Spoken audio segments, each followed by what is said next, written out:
Falimanolotra ny araba ho antsika rehetra indray tratran'ity andro fahatelo amin'ny famelabelarana soratra masina izay iarahantsika mianatra eo an-tongotry Kristy. Omaly isika dia niresaka mahakasika ny lohahevitra anankiray tao amin'ny Isaia 1:10 le manao hoe fenoran'olona ny tananareo. Ary izay no mahatonga an'Andriamanitra raha mananty tanana isika miandrandra valimbavaka, manantena valimbavaka, manantena ny fidiran'Andriamanitra tsehatra, dia mitampy maso Andriamanitra, tsy mijery antsika. Na dia manao vavaka be aza, dia tsy miaino Andriamanitra. Dia no azavaina omaly hoe inona moa no hevitra le hoe fenoran'olona ny tananareo. Any amin'ny Jaona 1:7-9 dia miresaka fa le hoe fenoran'olona mamon'olona ny dikan'izany, dia zao ny anambaran'ny apôstôly Jaona azy. Zay rehetra mankahala ny rahalahiny dia mpamon'olona. Ary fantatrareo tsara fa tsy misy fiainana mandrakizay mitoetra ao anatin'ny olona tahaka an'izany. Ny fankahalana kay no mahatonga an'Andriamanitra mitampy maso tsy hijery antsika. Mahatonga an'Andriamanitra manampy tsofina tsy hiaino ny vavaka izay asandratsika. Fankahalana, fanahoana? Ny fankahalana tsy ahavitana zava-doza ngeza be izy io. Mety ho vonon'olona, mety ho fanosoram-potakolona, mety ho fanendrikendrehana, mety ho fijoroana vavolombelona mandainga, mety ho fanaovana zavatra mahatsiravina eo amin'ny olona anankiray. Tsy any amin'ny fiainana andavanandro ihany, fa indraindray tafiditra any anatin'ireny fiangonana isan-karazany ireny. Ilay fiangonana izay nilazain'i Jesosy Kristy, fa izany no hamantaran'ny olona rehetra fa mpianatra ianareo raha mifankaty, nomena didy vaovao mba hahatonga ny mpianatra hifankaty. Kanefa matetika tsy tena izany no hitany anatin'ny fiangonana. Tsofoka any anatin'ny fiangonana maro isan-karazany tsika, tsy izany no tena hitany. Nahoana re? Nahoana dia izany no ahitany Kristy an'ilay mpianatra izay nifidiny. Ao amin'ny ohabolana 1:10-30 dia zao no lazainy. Satria efa karazan'ny endrikendrim-pitsarana deniny aty ambonin'ny tany sahady mantsy zany zao zay andininy nomen'Andriamanitra hoe tampy maso izy, tsy miaino izy, fenoran'olona ny tanantsika. Dia zao ny voalaza ao amin'ny ohabolana 2:10-30. Indro no marina azy dia valiana ety an-tany. Ny marina aza dia valiana ety an-tany, koa maika fa ny ratsy fanasy ny mpanota. Tsy maintsy mandray any valinasany koa zany tahaka ny marina izay valiana deniny ety an-tany, dia ho valiana tahaka an'izany koa ny ratsy fanasy ny mpanota. Mialohan'ny hanohizantsika ny famelabelarana, ndao hiaraka nondrika ny lohantsika indray isika hiara hivavaka tompoko. Ray be fitiavana any an-danitra, misaotra anao zay ny amin'ny fotoana mbola hitenenanao aminay tsiraray avy. Mamindrafo mandrakariva-Andriamanitra avy alao heliko zay fa tena tsy mendrika mpanota, maniasy, tsy manao ny sitraponao mandrakariva. Kanefa dia natsoinao ho zanakao, mpianatrao, ho mpiara-miasa aminao. Ray masinao, jereo manokana ny fiainanay isam-batan'olona, ary amboary, tefeo, omeo mifanavy aminao ao anatinay tsiraray avy. Tononona ny vavaka, ary angatahana nonony amin'ny anaran'i Jesosy. Amen. Ao amin'ny Jeremia 1:12-20 dia misy an'izao teny izao. Jeremia 1:12-20. Indro izao ahatonga loza aminy zay tsy azo ny antosirana. Ahatonga loza zay tsy azo ny antosirana. Ary ny tony dia zao, ary na dia hitaraina amiko azy izy, dia tsy hiaino azy aho. Jehovah mihitsy zany no mametraka an'le loza. Izy no miteny eto tsininy. Ao amin'ny Mika 4:17 izaho kosa hikapoka maharary anao amin'ny fandringanako anao noho ny elokao. Fa manin'Andriamanitra ry amin'ny Jeremia no ahatonga loza tsy miaino ny fitarainana satria variana loatra ao anatin'ny eloka isika. Mitoetra loatra ao anatin'ny fahotana. Salamo 5:19 amin'ity andro androany ity avelantsika ny tenin'Andriamanitra mihitsy no iresaka betsaka. Salamo 5:19 dia ny tapahany Jehovah avokoa ny mofo rehetra izay toanaina. Io zany le anisan'ny loza, manomboka mampiditra loza zany zao Jehovah eo amin'ireo olona zay tsy hoe variana fa tena mitoetra mihitsy ao anatin'ilay fahotana sy ny eloka. Tapahany Jehovah ny mofo rehetra izay toanaina. Sakafo, fidiram-bola, zavatra ambolena, zavatra karakaraina, zavatra ompiana, misy fiantraikany. Satria ampidirany Jehovah loza eo amin'izany olona izany na eo amin'ilay ankohonana. Ao amin'ny Nahoma 4:7 ny 5. Dia zao indray ny voalaza. Indro amely anao aho Jehovah tompony maro ary aingiako amin'ny tavanao ny morotongotra akanjonao. Ka asehoko ny firenena ny fitanjahanao ary amin'ny fanjakana ny fahamenaranao. Fahafambarakana e zany. Mitanjaka sy miboridana ne zany. Ataon'ny olona tsinitsinina ne zany. Tsisy vidiny eo amin'ny fiarahamonina. Tsisy vidiny eo anatrehan'ny tany amamonina. Ingiaina ny morotongotra akanjo, asarona any amin'ny tava. Hita ny firenena rehetra ny fitanjahana. Ary hita ny fanjakana ny fahamenarana. Loza zay ataon'i Jehovah. Any amin'ny Jeremia 5:9 ka ny 10:10. Dia izao indray no voalazan'ny tenin'Andriamanitra. Ary noho izany dia omeko ho an'ny sasany ny vadiny. Loza ne zany e. Vadinao miaraka aminao isan'andro, tampotampoka eo.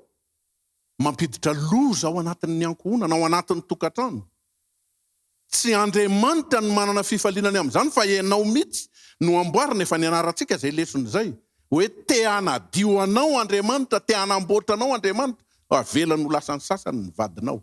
Loza ne zany e. Any amin'ny Deutéronomie 20:15. Atolotra Jehovah ho resy ao anoloan'ny fahavalonao ianao. Ianao zany le mba mieritreritra. Za manana ny maizy ana, za ange zao ny toerana misy ahy, ny toeram-boninahitro, ny laharam-boninahitro. Avelan'i Jehovah ho resy ao anoloan'ny fahavalonao ianao. Andiny ny 9:30 amin'ny Deutéronomia 20:20. Voan-javatra betsaka no nentinao ambolena any an-tsaha, fa kely kosa no angoninao, satria ho lanin'ny valala ireny. Le valala lazaina eto, sary anohitra koa io. Mety alaim-panahy hieritreritra fa marina fa ny isan-jatony betsaka eto amin'ity nosin-drazantsika ity. Tantsaha, mpamboly, avy any ambanivohitra. Fa misy maromaro ihany koa ary olona manana ny maizy azy be deabe ny mikarama isam-bolana, mivelona isam-bolana, manao asa tena akoatran'izany rehetrarehetra zany. Ka le hoe ho an'ny valala eto mety hieritreritra no ho an'izay mamboly zany, ho an'izay olona any ambanivohitra zany. Fa ny valala dia mikiky, mandany an'izay rehetra azo ny kikisana sy lanina. Zay no heviny ao anatin'ny Baiboly. Ary zay no mahatonga ny mpaminany malaky miteny hoe ary asiako teny mafy ny valala. Tsy voatery any amin'ny fambolena io, fa na eo amin'ny fiainantsika andavanandro na iza lany ny valala. Ohatrany hoe betsaka ny ezaka ataonao, betsaka ny ezaka ataontsika, fa lany ny valala e. Dia mipetraka ny fanontaniana amin'ity androany ity manao hoe fa nahoana re? No dia ataon'i Jehovah ohatrany masika loatra Andriamanitra. Fa nahoana re? Ao Jeremia toko fatelo ambe folo ka ny andininy fa roambroapolo. Raha manao anakapo ianao manao hoe ahoana no nahatonga izao tamiko noho ny aben'ny eliko no nampiaingana ny morotongotra kandonao sy nandratrana no omby lahatongotao. Jehova no miteny.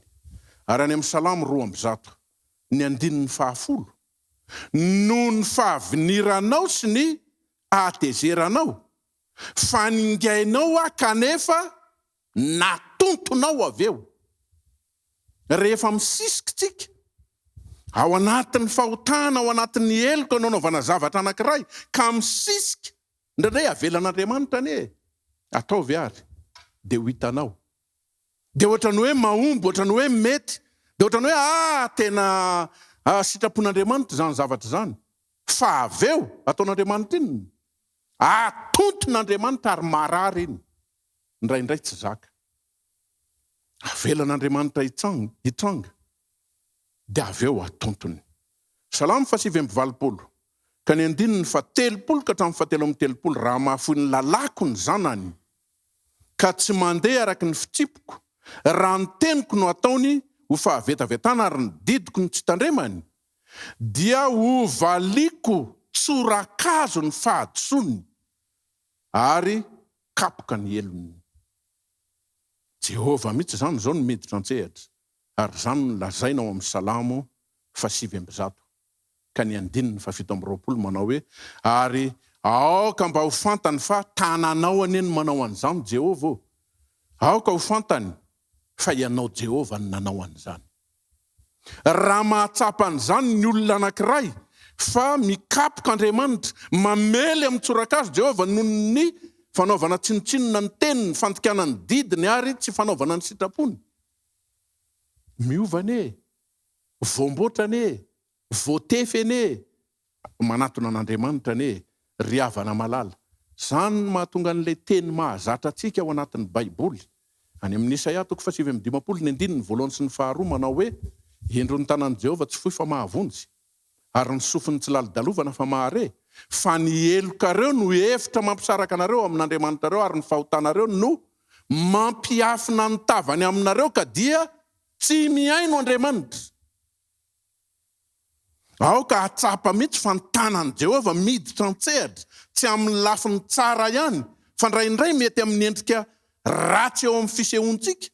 Fa Andriamanitra dia tsara mandrakariva, fa anefy, anamboatra, anadio antsika Andriamanitra. Ka meteza, maneke ho diovin'Andriamanitra. Ao amin'ny Jeremia 5 ny andininy 5:20 ka ny tapany farany dia manao hoe ny fahotanao no misakana ny soa tsy ho azonao.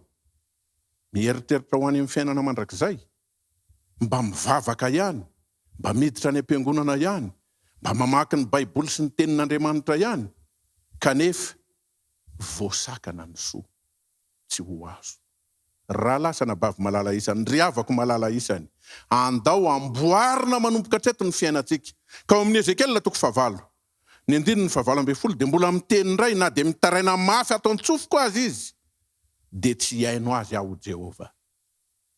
Mitaraina, miverina amin'Andriamanitra ny dikan'izany, kanefa efa niresahantsika moaly. Fa raha mitaraina ianao ka miverina amin'Andriamanitra, misy zavatra tokony ho atao. Ary niresahana omaly, aza miazakazaka noho ny hoe satria tsorakazon'Andriamanitra no namelezany, kapoka avy amin'ny Jehova zao. Dia tonga dia nahoana Jehova zanakao any nahoana no ataonao tahaka an'izao, mba esory amiko zao kapoka zao. Fa neny Jesosy nasiany hoe aoka ny sitraponao no tanteraka. Ka inona nefa le sitrapon'Andriamanitra? Ny atonga anao. Le antony zany ary efa fantatrao fa noho le fahotana no mahatonga an'iny fanadiovana, memy fahoriana, kapoka. Fa tsy fohinao le fahotana, tsy tianao ariana le fahotana, dia miatra ny famaizan'i Jehova. Ao amin'ny Mika 3 andininy 4. Amin'izany dia hitaraina amin'ny Jehova izy nefa tsy ho henony. Taraina amin'ny Jehova izy fa tsy ho henony. Antony tsarontsika tsara zany zao iverenan'andray mandeha le tare amin'ny nanomboana le Isaia 1 ny andininy 10 le hoe feno ran'olona ny tananareo. Maloto tanantsika. Efa nazava amintsika ny hevitra le hoe maloto ny tananareo. Kanefa any amin'ny Isaia toko fahaenina ka ny andininy fahadimy koa dia milaza ny tenin'Andriamanitra ny mpaminany Isaia fa tsy ny tanantsika ihany ny maloto fa maloto molotra koa tsika. Ny dikan'izany tsy ny fihetsitsika, tsy ny momba antsika fotsiny, tsy ny hoe ny seho ivelany hita fotsiny, fa ny momba antsika rehetra dia voaloto avokoa. Ao amin'ny Isaia toko voalohany andininy ny fahaefatra misy zavatra 7 ato tanisainy ny mpaminany Isaia. Isaia no ny taraina, Isaia no ny resaka, io ny teny izay azony, ary mety ho azoko, mety ho azonao amin'ity androany ty. Ahoana ny filazany azy? Indrisy voalohany, firenena mpanota. Faharoa, olona mavesakeloka, taranaka mpanao ratsy, zanaka mpanao meloka, efa nahafoy an Jehova izy, efa nanamavo ny ray masiny sy Israely, ary efa niodina izy. Le niodina eto tadiditsika le tany amin'ny Ezekela toko 7 andininy fa 30. Miodina. Le miodina eto zany ka efa nanaraka ny lalana tsara koa tsika, fa niodina. Tsy mifanaraka tamin'ny sitrapon'Andriamanitra. Efa niodina tsika. Zay ny natonga ny mpaminany Ezekela miteny hoe miodina indray ka mibeba. Efa niodina tamin'i Jehova, nahafoy ny ray masiny sy Israely, mavesakeloka, taranaka mpanao ratsy, olona maloto molotra sy ny sisa mpanota. Zay no mahatonga hoe na dia mananty tanana efa manantena valim-bavaka azy, sahirana ane. Tena mitampo maso Jehova, tsy miaino Jehova. Ao amin'ny 10 Kristy, pejy 700, andininy fahaefatra. Boky nisoroatan'ilay vehivavy kristianina anankiray, atao hoe Ellen Goldwhite. Pejy 700, paragrafy fahaefatra.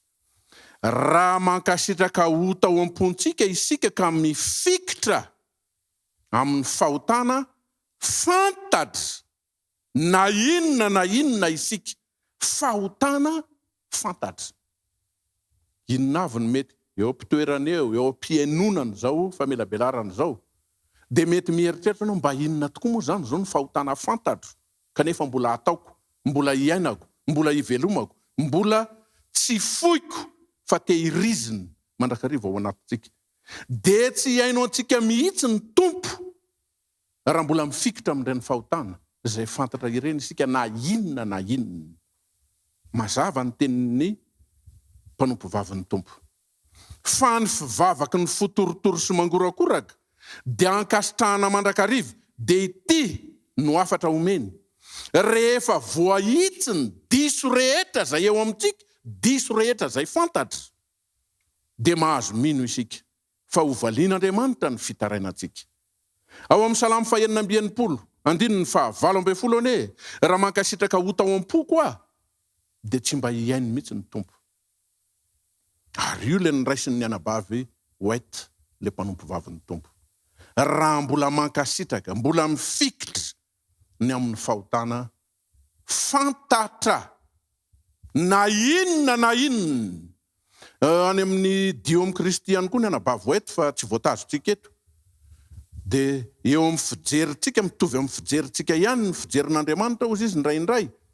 Mety misy fahotana mety heverintsika hoe zany kosa zany ve, dia maninona mora mba nisy kely an'izany e. Mety ho zany ihany koa ny fijerin'Andriamanitra fa saingy zao ozy izy. Eo amin'Andriamanitra tsy misy alaolana mihitsy, fa rehefa fahotana dia fahotana, rehefa eloka dia eloka, rehefa tsy mety dia tsy mety eo anatren'Andriamanitra, fa io tsy azo amboamboarina. Tsika olombelona ny mety hiteny hoe dia ny nangalatra fanjaitra kosa ve? Dia mety ampitoviantsika amin'ny nangalatra tomobile anankiray, fa eo amin'Andriamanitra samby nangalatra zany. Ka na inona zany ny fahotana fikiritsika fantatra, dia mahatonga an'Andriamanitra tsy hiaino antsika. Fa rehefa voahitsiny diso rehetra izay fantatra, dia maninona amin'izay Andriamanitra? Mahazo mino isika fa hiaino antsika Andriamanitra. Tia antsika loatra io tompontsika io e. Tena tia antsika. Ka inona ary zany no tokony atao eo anatrehan'izany ota be dehibe zay safotofoto ao anatintsika. Inona avy le fahotana mbola mety mahazo ento eo amin'ny Kristy mitodi mihitsy de mibeba ento eo aminy mba hatonga ny sitrapon'Andriamanitra ho tanteraka ao amintsika rehetra. Jaona toko 10 ka ny 7. Jaona toko 10 ka ny 7. Misy dingana 4 reto. Mba hatonga atsika zany zao anaraka tsara ny sitrapon'Andriamanitra, hatonga atsika ho henon'Andriamanitra ny fivavaka zay ataontsika, de reto le dingana 4. Voalohany, mila miray amin'Andriamanitra tsika. Raha miray amiko ianareo, ny faharoa, ka mitoetra ao anatinareo ny teniko, ataovy sakaizany Baiboly mihitsy ny fiainatsika e. Ataovy sakaizany tenin'Andriamanitra ny fiainatsika amin'ny mazanak'Andriamanitra atsika, amin'ny mampianatra Kristy atsika. Ny fahatelo, rehefa nataontsika ireo zavatra anankiroa reo, de tanteraka reto zavatra anankiroa ambiny. De angatao am'izay zay tianareo na inona. Tsy hoe mangataka zavatra ty ve zany zao mety ho valian'Andriamanitra. Fa rehefa miray amin'Andriamanitra ianao ka mitoetra ao anatinao ny teniny, de angatao am'izay na inona fa ny fahaefatra de ho tonga aminao zany rehetra zany. Ho ataon'Andriamanitra amin'ny fiainatsika tsiraray avy ane ny famindrampony, ny fitiavany. Ary amboniny zany rehetra zany, raha andalo fitsarana ny anarantsika satria ao anatiny tsika tamin'ny andro voalohany, efa tena ao anatin'ny fitsarana tanteraka, de mba anisan'ny olona hamindrana fo. Ho voavela eloka ane isika tsiraray avy. Tompo no hitantsika, ny tompo no ampaherentsika. Iaraka anondrika ny lohantsika hivavaka isika tompoko. Ray be fitiavana any an-danitro, amindrao fo ny vahoakanao, amindrao fo ny olonao, hiantrao ireo olona zay ndray fanapahan-kevitra hanitsy ny diso rehetra zay fantatra eo amin'ny fiainany. Ny fanirinay, zahay rehetra zay mandre izany teninao izany, de mba ho tarihany fanahinao ka anisan'ny olona zay ahazo ny famelan-keloka. Ka na inona angatahanay aminao Andriamanitra, satria miray aminao zahay. Raha misaraka aminao de tsy mahavita na inona. Satria mitoetra ao anatinay ny teninao, mbola ho ianaranay rahampitso hoe ahoana ny tokony atao hatonga n'izany teninao izany, hitoetra mandrakariva ao anatinay. Valio vavaka zay tompo, ary valimbavaka tsara sy mifanaraka amin'ny sitraponao no takinay ao aminao. Mandritra ny tontolon'ny andro ty, omeo fiadanam-po zahay tsiraray avy. Tononona ny vavaka, ary angatahana nonony amin'ny anaran'i Jesosy. Amen.